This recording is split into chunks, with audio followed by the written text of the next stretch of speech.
Hey everyone and welcome back to another video. In this video, I'm going to show you how to find your referral link on Whatnot. Now this video is going to be particularly useful for individuals. Let's say that you want to go ahead and refer users to Whatnot.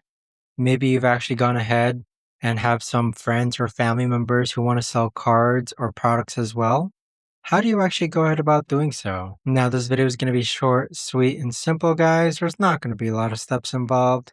Now, in order to do this, what you're first going to do is log on to Whatnot. Next, click on the top right hand corner where you see the yellow gift button, and then you're going to be able to scroll down. And then this is where you're going to find your referral link. And so click on copy, and there you have it. But that right there, guys, is the best and easiest way that I know of to actually go ahead and find your referral link to Whatnot. If you guys know of a better or easier way to actually do this, let me know in the comments down below.